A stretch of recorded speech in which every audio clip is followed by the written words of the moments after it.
Students welcome. Reactivity का हमारा एक लास्ट पार्ट बच गया था, वो reactivity of group 16, 17 and 18 towards metal. Okay, अब 16, 17, 18 एलिमेंट जो हैं वो आप लोगों को अच्छे से पता है, ऑक्सीजन, सल्फर, सेलेनियम, टेलुरियम और पोलोनियम होता है। ये 16, 17 16 ग्रुप के एलिमेंट की बात करूं मैं, तो 16 ग्रुप के एलिमेंट्स अगर मेटल के साथ रिएक्ट होते हैं तो ये कुछ कंपाउंड्स का फॉर्मेशन करेंगे, ठीक है, यानी वो एक दूसरे से कंबाइन होंगे। 17 ग्रुप के एलिमेंट जो होते हैं that's are halogen which are instantly reacts with the metal, वो तो 16 ग्रुप से भी ज़्यादा इंस्टेंटली रिएक्ट होते हैं। और 18 ग्रुप की अगर बात करेंगे तो वहाँ पर रिएक्टिविटी इनर्ट कॉन्फ़िगरेशन, मतलब स्टेबल कॉन्फ़िगरेशन होने की वजह से, इनर्ट होने की वजह से वो मेटल के साथ में वहाँ रिएक्ट नहीं होते। ओके, तो सबसे पहले बात करेंगे ग्रुप 16 एलिमेंट्स की, ठीक है।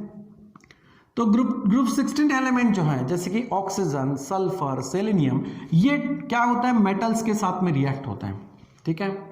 अब जैसे मान लो कि ऑक्सीजन है, अगर ऑक्सीजन यहाँ पर एल्यूमिनियम से रिएक्ट हो जाए, एल्यूमिनियम ये एटॉमिक स्टेट में होगा, ऑक्सीजन जो है वो मॉलिक्यूलर स्टेट में होगा, डायटोमिक होगा, ठीक है। इस तरीके से ऑक्सीजन अगर एल्यूमिनियम से रिएक्ट हो तो यहाँ पर क्या बनेगा, यहाँ पर इस कौन सा कंपाउंड बनता है, ये 10th में भी आपको हुआ है कि एल्यूमिनियम और ऑक्सीजन का यहाँ पर कंपाउंड क्या होता है, एल्यूमिना। क्या होता है यहाँ पर, एल्यूमिना, Al2O3, ठीक है। एल्यूमिनियम के आउटर मोस्ट शेल में इलेक्ट्रॉन्स होते हैं 3, तो उसका ऑक्सीडेशन स्टेट होता है 3+, मेटेलिक कैरेक्टर शो कर रहा है, इलेक्ट्रॉन डोनेट करेगा। ऑक्सीजन जो है इसका ऑक्सीडेशन स्टेट होता है -2, इसको ऑक्टेट कंप्लीट करना होता है, 2 इलेक्ट्रॉन्स की इसको जरूरत होती है। और एल्यूमिनियम तो वहाँ 3 इलेक्ट्रॉन बांटने के लिए आ रहा है, तो इसका कंपाउंड कैसे बनाएगा, तो ऑक्सीडेशन स्टेट को आप क्रॉस मल्टीप्लिकेशंस में ले लो, जैसे कि Al2 और O3, तो ये हो गया एल्यूमिना, ठीक है। अब आपको सिर्फ बैलेंसिंग करना पड़ेगा। अब यहाँ पर Al2 है, अगर हम इसको 2 से मल्टीप्लाई कर देते हैं एल्यूमिनियम तो बैलेंस हो जाएगा, लेकिन ऑक्सीजन 3 है, यहाँ पर 2 ही है, तो इसको 2 से मल्टीप्लाई कर दो। अब ये 2 2 4 ऑक्सीजन हो गया, यहाँ 3 है तो इसको 2 से मल्टीप्लाई कर देंगे, तो एल्यूमिनियम कितना हो जाएगा, 2 2 4, तो हमें यहाँ पर इसको 4 से मल्टीप्लाई करना पड़ेगा। ओके, अब ऑक्सीजन को देख लो बैलेंस हुए या नहीं हुए, 2 3 6 है और यहाँ पर 4 है, तो हम यहाँ पर क्या करेंगे, इसको 3 से मल्टीप्लाइड करेंगे, इस तरीके से बैलेंसिंग होगा और कंपाउंड क्या बन जाएगा, एल्यूमिनियम। तो क्या कह सकते हैं हम कि 16 ग्रुप एलिमेंट जो है that's are react with the metal and gives the compound, ठीक है। सेकंड एग्जांपल जैसे कि copper reacts with the sulphide, sulphur, अगर कॉपर सल्फर के साथ रिएक्ट होता है तो यहाँ पर कॉपर सल्फाइड बनेगा, ठीक है। अब इस केस में कॉपर क्या करता है, +2 ऑक्सीडेशन स्टेट शो करता है, जबकि सल्फर यहां पर -2, तो कॉपर सल्फाइड कंपाउंड बन जाएगा। अब दोनों का ऑक्सीडेशन स्टेट बिल्कुल यहां पर मैच हो रहा है, +2 -2, ठीक है, तो इनको बैलेंस करने की जरूरत नहीं है, तो यहां पर कॉपर सल्फाइड ये कंपाउंड बन जाएगा, ठीक है। उसी तरह से अगर हम मैग्नीशियम का रिएक्शन अगर सेलेनियम से करते हैं तो यहां पर क्या होगा, मैग्नीशियम सेलेनाइड बन जाएगा। मैग्नीशियम सेलेनाइड में भी सेलेनियम जो है ये -2 ऑक्सीडेशन स्टेट शो करता है और मैग्नीशियम +2 ऑक्सीडेशन स्टेट शो करता है, 2 इलेक्ट्रॉन्स वो रेडिली देता है, डोनेट करता है। ओके, तो इस तरीके से ग्रुप 16 एलिमेंट जो है मेटल्स के साथ रिएक्ट होते हैं और करस्पॉन्डिंग कंपाउंड्स का फॉर्मेशन करते हैं, ठीक है। चलो ग्रुप 16 हो गया। अब ग्रुप 16 सभी एग्जांपल्स नहीं, आप 2 या 3 एग्जांपल्स भी बताते हो तो ठीक है, ठीक है, बहुत सारे एग्जांपल्स बताने की जरूरत नहीं, क्योंकि एलिमेंट्स के oxidation state oxygen, sulphur, selenium ये मेटल के साथ रिएक्ट होते वक्त सिमिलरली शो करते हैं कंपाउंड्स का फॉर्मेशन करते हैं। अब ग्रुप 17 एलिमेंट्स की बात करेंगे तो यहां पर क्या होगा, यहां पर फ्लोरीन, क्लोरीन, ब्रोमीन, आयोडीन ये होंगे हैलोजन, ओके। और हैलोजन्स ये डायटोमिक होते हैं क्योंकि उनको 1 इलेक्ट्रॉन्स की जरूरत होती है ऑक्टेट कंप्लीट करने के लिए, तो ये फ्लोरीन से रिएक्ट हो सकता है, मतलब कंबाइन हो सकता है, क्लोरीन से कंबाइन हो सकता है, 1 इलेक्ट्रॉन्स को शेयर कर सकते हैं और डायटोमिक फॉर्म कर सकते हैं, तो ये डायटोमिक फॉर्म में होंगे।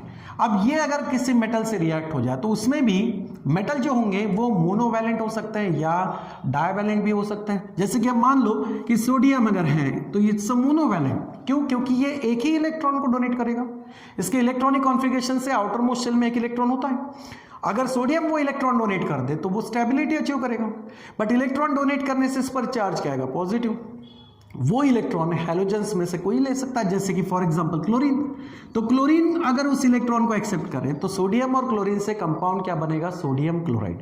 सो sodium reacts with the chlorine then gives the sodium chloride, okay, sodium that's in solid liquid and it gives the solid. तो सोडियम रिएक्ट हो गया किसके साथ में, क्लोरीन के साथ। क्या बन रहा है यहाँ पर, सोडियम क्लोराइड। अब क्लोरीन कितने यहाँ पर 2 हैं, तो इसको 2 करने के लिए 2 से मल्टीप्लाइड करेंगे, और सोडियम एटॉमिक स्टेट में, इसलिए इसको भी 2 से मल्टीप्लाइड करेंगे। So sodium react with the chlorine gives the sodium chloride. ये जो सोडियम है ये हो गया मोनोवैलेंट मेटल, ठीक है। ये क्या है, मोनोवैलेंट है, सिंगल वैलेंसी जो बता रहा है, ठीक है। अब अगर किसी डाइवैलेंस के साथ में, जैसे कि मैग्नीशियम का रिएक्शन, इनमें से कोई भी हैलोजन ले सकते हैं, जैसे कि ब्रोमीन, तो ये Br2 फॉर्म में रहेगा। मैग्नीशियम अगर ब्रोमीन के साथ रिएक्ट हो तो यहां पर क्या बनेगा, मैग्नीशियम ब्रोमाइड, ठीक है। Each halogen shows the -1 oxidation state. इसमें से फ्लोरीन तो खास तौर से -1 ही शो करता है, तो -1 ऑक्सीडेशन स्टेट शो कर रहा है, तो ब्रोमीन Br2 का यहां पर ऑक्सीडेशन स्टेट -2 होगा, और उसको 2 इलेक्ट्रॉन्स मैग्नीशियम प्रोवाइड कर रहा है या डोनेट कर रहा है, तो इसका ऑक्सीडेशन स्टेट +2 होगा। इसका +2, इसका -2, न्यूट्रल हो गया, कंपाउंड मिलेगा मैग्नीशियम ब्रोमाइड। तो ये जो है इट्स अ डाइवैलेंट, ठीक है, ये हो गया डाइवैलेंट। मतलब यहां पर ऑक्सीडेशन स्टेट सोडियम की 1 होगी, तो यहां पर मैग्नीशियम की ऑक्सीडेशन स्टेट क्या होगी, 2 होगी। अब ऐसे केस में जब हैलोजन, ठीक है, जो कि आप नॉन मेटल भी बोल सकते हो, तो हैलोजन जो है ये मोनोवैलेंट मेटल से रिएक्ट होते हैं, डाइवैलेंट से रिएक्ट होते हैं, ठीक है, या पॉलीवैलेंट से भी रिएक्ट होंगे। तो क्या होगा कि अगर हैलोजन किसी मेटल्स के साथ रिएक्ट हो रहा है और खास तौर से उस मेटल की ऑक्सीडेशन स्टेट अगर हायर है, तो वो कंपाउंड क्या होगा, स्टेबल होगा, या फिर उस कंपाउंड में आयनिक कैरेक्टर जो होगा वो कम होगा। देखो आयनिक कैरेक्टर की बात करते हैं, आयनिक कैरेक्टर, ठीक है। तो आयनिक कैरेक्टर का ऑर्डर क्या होगा, आयनिक कैरेक्टर अगर ऑर्डर देखा जाए, ठीक है, या ऑर्डर ऑफ आयनिक कैरेक्टर अगर देखा जाए, तो ये MF, MCl, MBr and MR इस तरीके से होगा। इसमें आयनिक कैरेक्टर का ऑर्डर इस तरह से आता है, मतलब आयनिक कैरेक्टर डिक्रीज होते जा रहा है और कोवैलेंट कैरेक्टर यहां पर बढ़ते जाएगा। तो जिस मेटल का ऑक्सीडेशन स्टेट हायर होगा उसमें कोवैलेंट कैरेक्टर ज्यादा होगा देन आयनिक कैरेक्टर। अगर मैं कंपेयर करूं सोडियम क्लोराइड और मैग्नीशियम ब्रोमाइड की, तो यहां पर आयनिक कैरेक्टर कम होगा और कोवैलेंट कैरेक्टर ज्यादा होगा। किस केस में, मैग्नीशियम ब्रोमाइड की। या आयनिक कैरेक्टर कम हो रहा है, आयनिक कैरेक्टर कम होने के पीछे रीजन है कि इनके बीच जो इलेक्ट्रोनेगेटिविटी डिफरेंस है या इलेक्ट्रोनेगेटिविटी हैलोजेंस की जो है वो कम होती जाती है जब हम फ्लोरीन टू आयोडीन चलेंगे, ठीक है। और ये क्यों होता है, क्योंकि जब हम group wise top to bottom चलते हैं तो एटॉमिक साइज बढ़ता है, और एटॉमिक साइज बढ़ने की वजह से वहां पर बॉन्ड लेंथ भी बढ़ेगी, और अगर ऐसा हुआ तो आयनिक कैरेक्टर जो पोलैरिटी है, जो चार्जेस है फॉर्मेशन होते हैं, वो आयनिक कैरेक्टर कम होते जाएंगे और कोवैलेंट कैरेक्टर वहां पर बढ़ते जाएगा। So covalent character increases in case of a metal which shows the maximum या highest oxidation state in halide compound। अगर वो मेटल्स के halide बन रहे हैं और ऐसे halide compounds में मेटल अगर हायर ऑक्सीडेशन स्टेट शो कर रहा है, तो वो कंपाउंड में क्या होगा, हाईली कोवैलेंट होगा और उसका आयनिक कैरेक्टर जो होगा वो कम होगा, ठीक है। अब ऐसे एग्जांपल जैसे कि स्टेनस टेट्राक्लोराइड लेते हैं, दूसरा होगा स्टेनस डाइक्लोराइड। इसमें यहां पर स्टेनस की ऑक्सीडेशन स्टेट ज्यादा होगी, क्लोरीन की कितनी होगी, -4, तो स्टेनस क्या करेगा वहां पर +4 ऑक्सीडेशन स्टेट शो करेगा। यहां पर स्टेनस का ऑक्सीडेशन स्टेट कितना होगा, only +2, so it is of high oxidation state metal, ठीक है। ये हाई ऑक्सीडेशन स्टेट शो करने वाला मेटल हो गया। वही मेटल इस कंपाउंड में लो ऑक्सीडेशन स्टेट शो कर रहा है, तो इसका मतलब क्या होगा, ये मोर कोवैलेंट होगा। ये जो कंपाउंड है दिस इज मोर कोवैलेंट, ठीक है, and it is the less covalent, ठीक है। यहां पर कोवैलेंट कैरेक्टर क्या होगा, कम होगा। ये भी तो हायर ऑक्सीडेशन स्टेट अगर ज्यादा है तो वहां पर आयनिक कैरेक्टर कम होगा और कोवैलेंट कैरेक्टर बढ़ेगा। अब यहां पर हमने एक ही मेटल्स यूज किए दोनों जगह। अगर आप डिफरेंट मेटल्स की बात करते हो जैसे कि सोडियम क्लोराइड और मैग्नीशियम क्लोराइड, तो यहां पर क्या होगा कि मेटल्स के जब हैलाइड बनेंगे तो उसमें देखना है कि हैलोजेंस का एटॉमिक साइज क्या है। जैसे कि क्लोरीन है, ये खास तौर से मोनोवैलेंट में ध्यान में रखना, ये खास तौर से मोनोवैलेंट में, मोनोवैलेंट मेटल के केस में देखो कंफ्यूज नहीं होना, क्या है यहां पर मेटल्स अगर मोनोवैलेंट है तो उनका आयनिक कैरेक्टर का ऑर्डर इस तरीके से आएगा। अगर किसी कंपाउंड्स में मेटल सिमिलर है लेकिन उनकी ऑक्सीडेशन स्टेट अगर डिफरेंट है, जैसे कि स्टेनस टेट्राक्लोराइड में स्टेनस की ऑक्सीडेशन स्टेट +4 है, तो स्टेनस डाइक्लोराइड में स्टेनस की ऑक्सीडेशन स्टेट +2 है।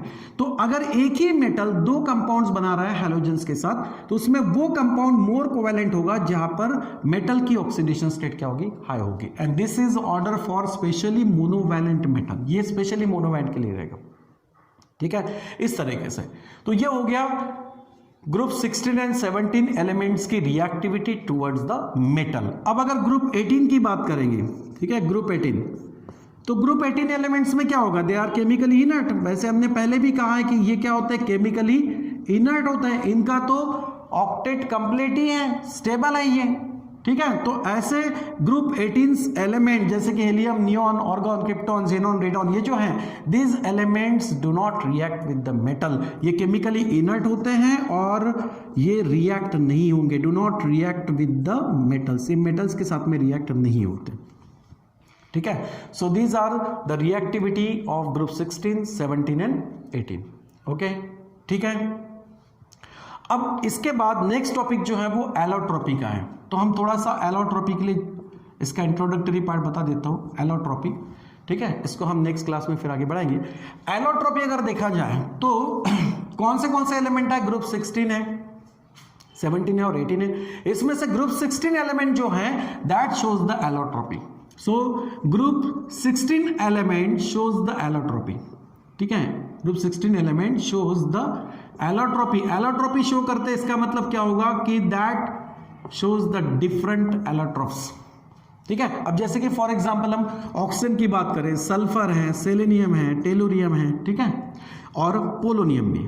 अगर इनके एलोट्रोप देखा जाए तो सल्फर के 2 एलोट्रोप्स होते हैं, एक है ऑक्सीजन O2 और दूसरा है ओजोन, ठीक है, O2 एंड O3, ये होते हैं इसके 2 एलोट्रोप। सल्फर के एलोट्रोप्स वैसे तो न्यूमरियस है, मतलब बहुत ज्यादा नंबर्स में सल्फर के एलोट्रोप होते हैं, लेकिन उनमें 2 एलोट्रोप सल्फर के जो हैं वो बहुत इंपॉर्टेंट होते हैं, और उसमें एक होता है रोम्बिक सल्फर, ठीक है, तो दूसरा होता है यहां पर मोनोक्लिनिक सल्फर, मोनोक्लिनिक सल्फर। तो रोम्बिक सल्फर और मोनोक्लिनिक सल्फर जो है, इसको हम अल्फा सल्फर भी कह सकते हैं, इसको beta sulphur. So rhombic sulphur and monoclinic sulphur, these are the 2 important allotropes of the sulphur, ठीक है। सेलेनियम की बात करेंगे तो यहां पर एक रेड और एक ग्रे, ये 2 एलोट्रोप्स मिलते हैं सेलेनियम के। सो ग्रे जो होता है that shows non metallic character या नॉन मेटेलिक होगा, और ये जो होता है ये मेटेलिक कैरेक्टर या मेटेलिक होगा, जबकि सल्फर के दोनों मेटेलिक होते हैं, बोथ आर मेटेलिक, ठीक है। सेलेनियम के 2 एलोट्रोप्स मिलेंगे, एक रेड और एक क्या होगा, ग्रे। रेड एलोट्रोप जो है वो नॉन मेटेलिक होगा और ग्रे जो है वो मेटेलिक होगा, ठीक है। टेलुरियम की बात करेंगे तो यहां पर 2 एलोट्रोप्स होता है, एक होता है क्रिस्टलाइन, ठीक है, और दूसरा जो इसका एलोट्रोप है वो होता है एमरफस, ठीक है।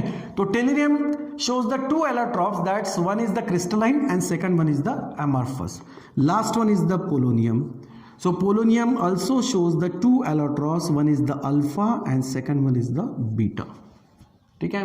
तो इस तरीके से एलोट्रोपी शो होती है ओनली ग्रुप 16 एलिमेंट्स में। So group 16 element shows the allotrope. इसमें सबसे इंपॉर्टेंट एलोट्रोप्स किसके हैं, सल्फर के जो है रोम्बिक सल्फर और दूसरा है मोनोक्लिनिक सल्फर। तो इस एलोट्रोपी को हम नेक्स्ट क्लास में डिटेल से पढ़ेंगे, ठीक है बेटा। चलो, थैंक यू वेरी मच।